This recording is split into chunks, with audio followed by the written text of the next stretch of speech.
Hello everyone. இப்போ நம்ம எக்ஸலில் ரெண்டு ஃபங்க்ஷன் கம்பைன் பண்ணி பார்க்கலாம். வீடியோ பிடிச்சிருந்தா சப்ஸ்கிரைப் பண்ணி பெல் ஐக்கன் கிளிக் பண்ணி ஆல் நோட்டிஃபிகேஷன்ஸ் எனேபிள் பண்ணிக்கங்க. ஃபார் எக்ஸாம்பிள் நேம்ஸ்ன்ற காலமில் இந்த டேட்டாலேருந்து ஃபில்டர் பண்ணி எடுக்க போகிறோம். ஈக்குவல் டு ஃபில்டர் ஃபங்க்ஷன் அதில் அரே ஆர்குமெண்ட்டில் இந்த டேட்டா வந்து டேபிளாக இருக்குது. இப்போ டேபிள் செலெக்ஷனில் இருக்கும்போது டேபிள் டிசைன் டேப் இருக்கும், அதில் டேபிள் நேம் இருக்குது.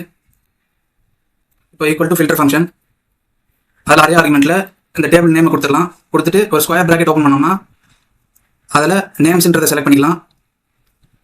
இப்போ கம்மா கொடுத்து பார்த்தோம்னா இன்க்ளூட் ஆர்குமெண்ட்டில் இப்போ அந்த டேபிள் நேமை கொடுத்துட்டு ஸ்கொயர் ப்ராக்கெட் ஓப்பன் பண்ணிவிட்டு டீம்ஸ்ன்றதை கொடுத்துடலாம். எதை ஃபோக்கஸ் பண்ணி கொடுக்க போகிறோம்னா டீம்ஸ் தான் ஃபோக்கஸ் பண்ணி கொடுக்க போகிறோம். ஈக்குவல் டு கொடுத்து அந்த டீம் நேமை கொடுத்துட்டு இப்போ என்டர் கொடுத்தோம்னா ரிசல்ட் வந்துருச்சு. ஃபார் எக்ஸாம்பிள் இதை அப்படியே ட்ராக் பண்ணுறோம்னா ரிசல்ட் தப்பாக வரும், ஸ்பில் எரர் தான் வரும். அதனால் இந்த ஃபில்டர் ஃபங்க்ஷன் முன்னாடி டெக்ஸ்ட் ஜாயின் ஃபங்க்ஷன் யூஸ் பண்ணிக்கலாம். டெக்ஸ்ட் ஜாயின் ஃபங்க்ஷன் அதில் டபுள் கோட்டில் கமான்றதை கொடுத்துட்டு டீலிமிட்டர் ஆர்குமெண்ட்டில் கமா இக்னோர் எம்டி செல்ஸ்ன்னு கொடுத்துட்டு ட்ரூன்னு கொடுத்துட்டு இப்போ கமா கொடுத்து பார்த்தோம்னா டெக்ஸ்ட் ஒன்ன்றது தான் இந்த ஃபில்டர் ஃபங்க்ஷன் அதெல்லாம் இருக்குது.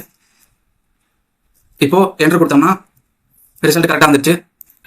கமா போட்டு குமார் கமா ரமேஷ் கமா பாபு இந்த மாதிரி கமா போட்டு ஜாயின் ஆகி வந்துடுச்சு. இதை அப்படியே ஃபில் பண்ணிக்கலாம். இப்போ ரிசல்ட் கரெக்டாக அப்பியர் ஆகிடுச்சு. இந்த மாதிரி நம்ம கொண்டு வரலாம். ஃபார் எக்ஸாம்பிள் இப்போ வந்து இந்த டேபிளாக இருக்கிறதுனால இப்போ எக்ஸ்ட்ராக்ட் பண்ணோம்னா ஈக்குவல் டு டீம் பிளேயர்ஸ்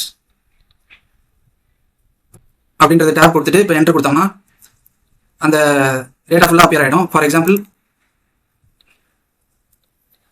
இதை வந்து ஈக்குவல் டு டீம் பிளேயர்ஸ்னு கொடுத்துட்டு ஒரு ஸ்கொயர் ப்ராக்கெட் ஓப்பன் பண்ணோம்னா அதில் வந்து ஆல்ன்றதை கொடுத்துட்டு எல்லாமே வேணும்னா ஹெட்டரும் சேர்த்து இப்போ ஸ்கொயர் ப்ராக்கெட்டுக்குள்ள ஆல்ன்றதை கொடுத்துட்டு இப்போ என்டர் கொடுத்தோம்னா கரெக்டாக வந்துடும் ரிசல்ட்டு.